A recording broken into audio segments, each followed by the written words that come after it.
Tombée dans l'oubli. Pourtant, Colette de Jouvenel a mené une vie exemplaire. Née en 1913, fille de l'écrivaine Colette et de l'homme politique Henri de Jouvenel, son destin est profondément lié à la Corrèze. Ici, à Curmont en 40, elle organise la résistance. Très vite, donc, elle fait partie de l'OSE, donc c'est une œuvre en fait pour le secours des enfants, et elle va organiser en fait un réseau pour protéger les enfants juifs en fait et même les adultes, les familles entières. Et l'instituteur, par exemple, va fournir les faux papiers aux adultes et aux enfants en fait qui ont besoin de se protéger.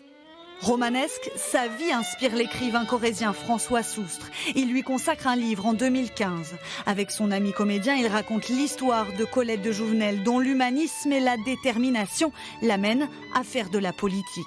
En 1944, à 30 ans, elle est la première femme du conseil municipal de Curmont. Elle est élue première adjointe, ce qui est assez rare. Et ça va la faire inviter par le préfet de Corrèze, devant tous les anciens maires d'avant la guerre, pour défendre le droit de vote des femmes, qui vient d'être mis en ordonnance le 26 avril 1944. Donc, ça sera la seule femme invitée à la préfecture, devant tous les maires de Corrèze, pour dire aux maires, mais les femmes ont un rôle à jouer en politique, elles peuvent être un jour être préfets, elles peuvent être députées, elles peuvent avoir des postes dans la haute administration. Un féminisme affirmé qu'elle va entretenir lorsqu'elle devient journaliste. La femme française ne peut ouvrir un compte en banque qu'avec l'autorisation de son mari. Les droits de vote et d'éligibilité ne sont entrés qu'avec la libération. Pour un même travail, les salaires d'une employée femme restent inférieurs à ceux d'un employé homme.